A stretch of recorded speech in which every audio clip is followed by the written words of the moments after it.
34वां प्रकरण। युग पुरुष के क्रांतिकारी अभियान का सूत्रपात। लुधियाना के ठाकुरदास आनंद तथा उनकी पत्नी विद्यावती की प्रसन्नता अपार थी उन दिनों, क्योंकि जो युवा साधु उनके घर आए थे वह साधारण संत नहीं थे। आप परम विरक्त और विद्वान तो थे ही, शिशुवत सरल भी थे। आप पंजाबी शैली में इन्हें बाऊजी तथा माताजी कहकर पुकारते हुए पुत्रवत व्यवहार करते, तो वे भी नंद बाबा तथा यशोदा मैया की तरह आप पर सर्वस्व वारने को आतुर रहते। प्रातः जीवनी माई मंदिर तथा सायंकाल सनातन धर्म प्रचारक हाई स्कूल में प्रवचन प्रारंभ हो गए। मंच पर वज्रासन या सिद्धासन पर आरूढ़ हो आप तुलसी रामायण की चौपाइयों का गायन विशेष प्रकार की ताली बजाकर करते, तो लोग घरों से निकल ऐसे दौड़ पड़ते जैसे कन्हैया की बांसुरी ग्वाल बाल, युवा वृद्ध, नर नारी सभी को आकर्षित कर अपनी ओर खींच लेती थी। व्यास गद्दी पर विराजित हो जब आप ज्ञान भक्ति समन्वित प्रवचन करते, तो लगता कि साक्षात वेद व्यास जी स्वरचित वेद वेदांक इतिहास पुराण की व्याख्या कर रहे हो। धीरे धीरे लुधियाना की गलियों में प्रातः सायं भक्तों की भीड़ ऐसे दिखने लगी जैसे प्रयागराज पर कुंभ स्नान को जा रहे हो।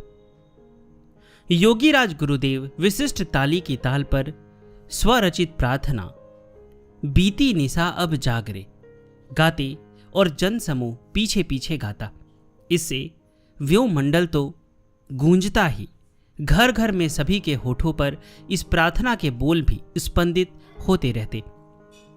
दोपहर के समय गृहस्थी अपने द्वार की ओर देखते रहते कि शायद आज वह साधु उनकी चौखट पर भिक्षा ग्रहण करने आ जाए।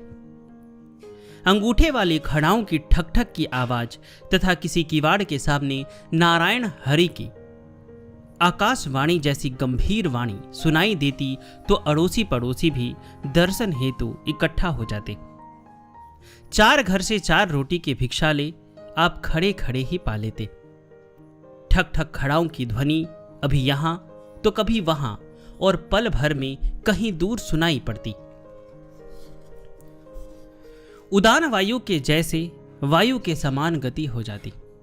सर्वसिद्ध गुरुदेव सिद्धियों को अबोध बच्चों का खेल जान उनसे उपरत ही रहते। तीव्र वैराग्य की अवस्था में आप सायंकाल 2-3 घंटे शमशान भूमि में एकांतवास करते। लुधियाना पहुंचने पर आपने पहले ही दिन ठाकुरदास जी से पूछा, यहां शमशान भूमि कहां है? वह घबरा गए कि कहीं यह मसान जगाने वाले अघोरी वाम मार्गी महात्मा तो नहीं। उनके संदेह का निवारण कर आपने कहा, अरे बाबूजी डरो मत, हम तो वैष्णव हैं। शमशान तो प्रशांत और वैराग्यप्रद स्थान होता है, इसलिए हमें प्रतिदिन रात्रि 2 घंटे वहां बैठना अच्छा लगता है। आप नित्य प्रति सायंकाल या देर रात तक शमशान भूमि में बैठते। एक रात्रि शमशान भूमि में ही समाधिस्थ आपको साक्षात मां भगवती ने दर्शन दिए। देखा तो साथ में एक छोटी सी 20 वर्ष की बालिका भी खड़ी है। भगवती ने उस बालिका की ओर इशारा करके आदेश दिया, तुम इसे दीक्षा देकर साधना में लगाओ, यह तुम्हारे कार्य की पूर्ति में सहयोगी होगी। समाधि से उठे तो दैवी आदेश एक नवीन संकल्प में परिवर्तित हो गया, जिससे एक ऐसे क्रांतिकारी अभियान का सूत्रपात हुआ जो पूर्व निश्चित व दिव्य विधान के अंतर्गत ही था। उधर एक बीए कक्षा की विद्यार्थी जिसका नाम कांता था, अपने ताया जी के आग्रह पर इन योगी राज को प्रचारक स्कूल में सुनने गई। पूर्व जन्म के प्रबल आध्यात्मिक संस्कारों के वशीभूत हो प्रथम दृष्टि में ही वह आपको अपने गुरुदेव के रूप में मान बैठी, परंतु तार्किक मन ने अनेक वेदांत जन्य प्रश्नों की सूची बनाई और श्री चरणों में निवेदित कर दी। समाधान तो होना ही था, क्योंकि सद्गुरुदेव तथा सुपात्र शिष्य के अलौकिक संबंध का आधार ही प्रणिपातेन परिप्रश्नेन सेवया से प्रारंभ हो प्रमाणित होता है।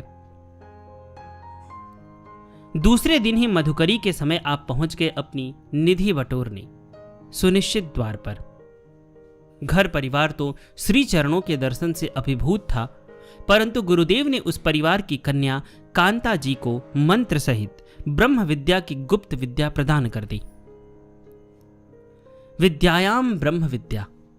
गीतानाथ स्वयं कहते हैं कि सभी प्रकार के विद्याओं में ब्रह्म विद्या ही सर्वोपरि है, सर्वश्रेष्ठ है, और ब्रह्म विद्या ही अध्यात्म विज्ञान की उद्घाटिका होती है। आत्मज्ञान व अध्यात्म विज्ञान पर मानव मात्र का अधिकार है, क्योंकि आत्मा वह चैतन्यमय तत्व है जो गुणातीत है। वह नर नारी, ब्राह्मण शूद्र, ऊंच नीच का भेद कैसे हो सकता है?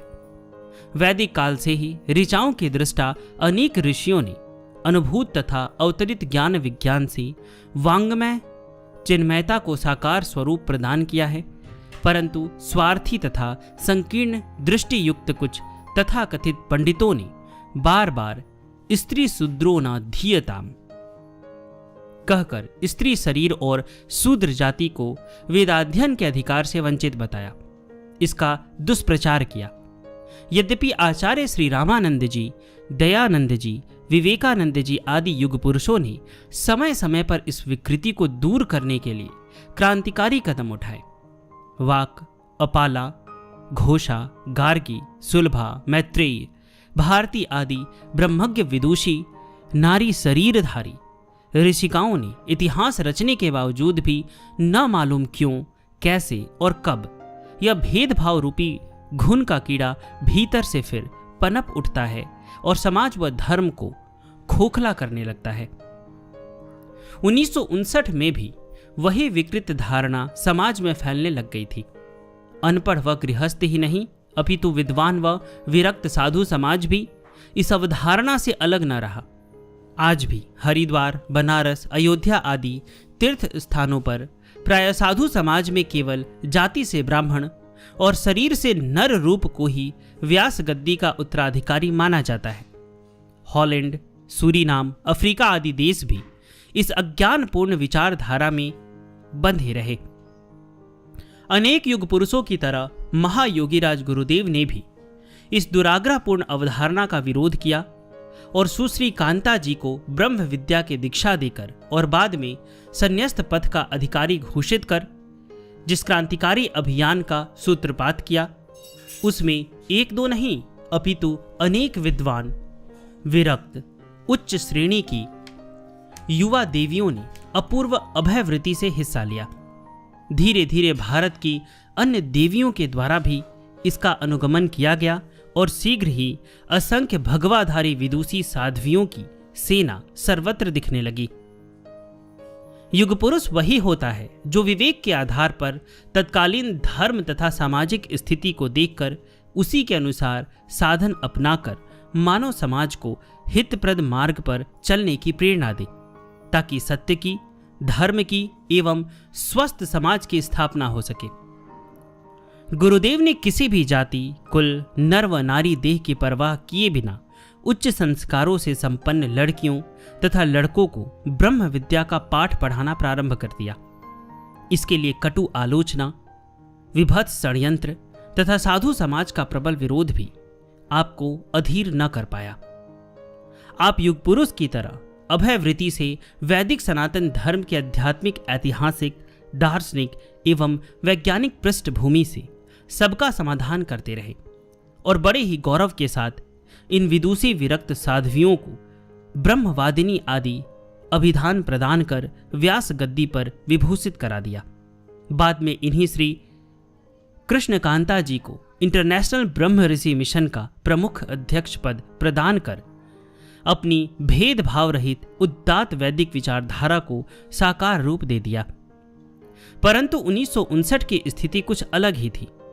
अन्य बड़े शहरों की तरह लुधियाना में भी समृद्ध, सुसंस्कारी, संभ्रांत, पढ़े लिखे तथा साधु संतों के प्रति श्रद्धा रखने वाले परिवारों की बहुतायत तो थी।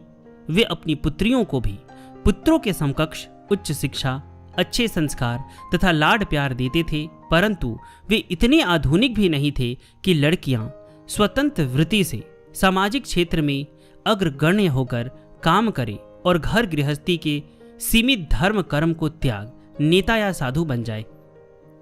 वैसे तो सामान्यतः लड़की ही नहीं, यदि युवा लड़का भी सीमित घर परिवार के धर्म कर्म को न निभा समस्त समाज, धर्म, देश व राष्ट्र के लिए कुछ विशिष्ट करने लग जाए तो भी अभिभावक तथा संबंधी विचलित हो जाते हैं। प्राकृतिक प्रवाह के विपरीत अशुभ ही नहीं, यदि शुभ भी हो तो भी उन्हें असहज व असुरक्षित लगने लगता है।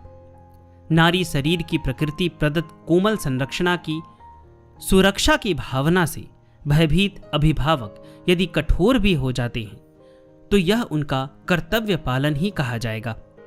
इसमें भारतीय संस्कृति सभ्यता की मर्यादा भी अपना विशेष स्थान रखती है।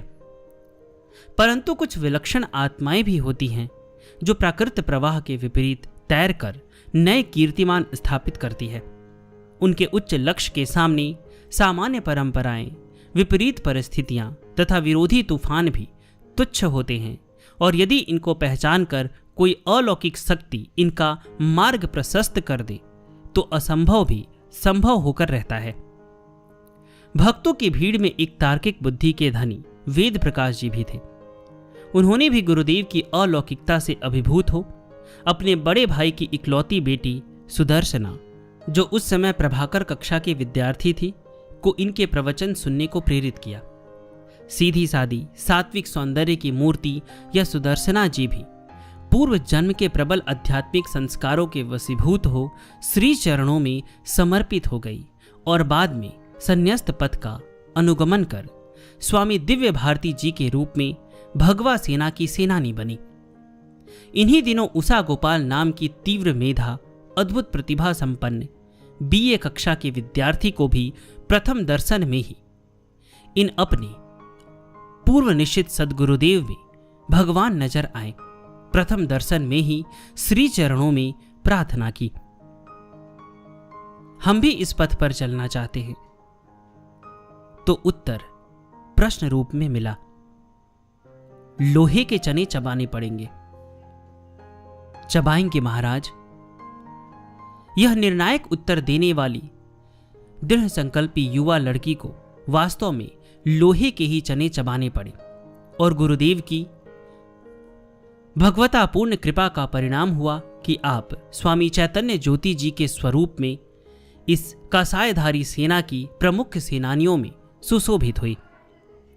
लुधियाना में उन दिनों सत्संग प्रवचन तथा नाम जप की बाढ़ सी आ गई थी। महायोगी राज गुरुदेव की अनूठी अवस्था थी। हिय निर्गुण नयनन सगुण रसना ललित सुनाम।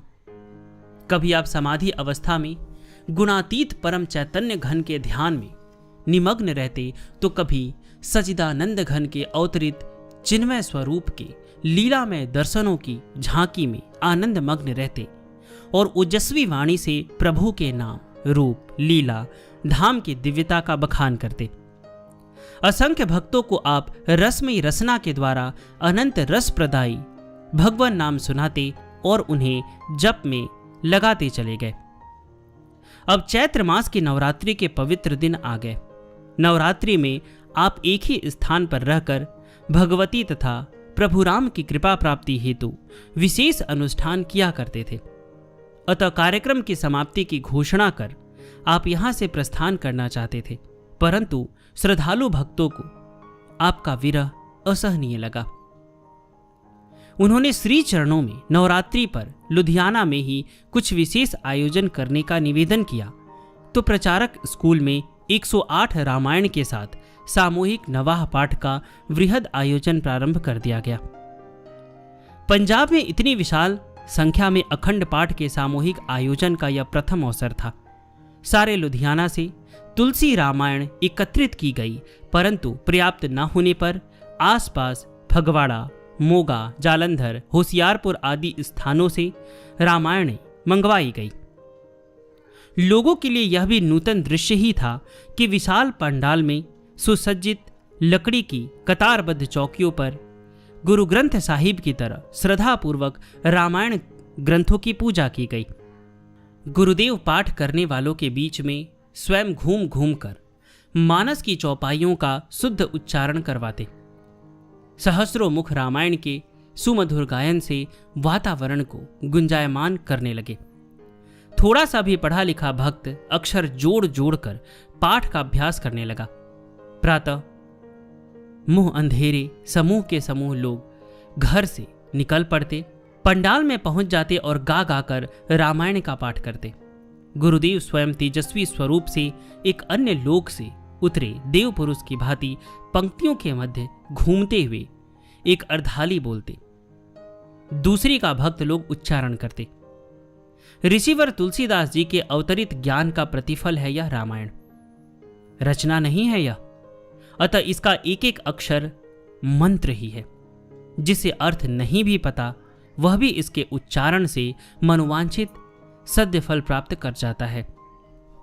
रामायण पाठ तथा सिद्ध संत दर्शन का सुफल ही था कि भक्त अभिभूत होते गए और पाद पद्मों में प्रणत हो दीक्षा ग्रहण करते गए। असंख्य गृहस्थ धर्मी भी अंतरंग भक्तों की टोली में सम्मिलित होते चले गए। ठाकुरदास जी का घर आंगन वृंदावन बन गया। उनकी पत्नी को लोग भगतानी माता तथा उन्हें भक्त जी कहने लग गए। दोनों ने गुरुदेव के अंतरंग शिष्यों की खूब सेवा की, उनकी प्रत्येक परिस्थितियों में संभाल की और अंतिम श्वास तक उन पर तन मन धन न्योछावर करते चले गए। नवरात्रि संपन्न होते ही हजारों भक्तों को प्रेम में रोते छोड़ आप पुनः चल पड़े अपनी अलग पगडंडी पर। आप सदैव गाते, मेरी अपनी पगडंडी है, कैसे इस पर चल पाओगे। अब आप यहां से चलकर पहुंच गए हिमाचल के सुरम्य एकांत सिद्ध शक्तिपीठ चिंतपूर्णी धाम। आपके सात्विक संकल्प ने अब लय योग की सिद्धि प्राप्त करने का रूप ले लिया, जिसे पूर्ण होना ही था।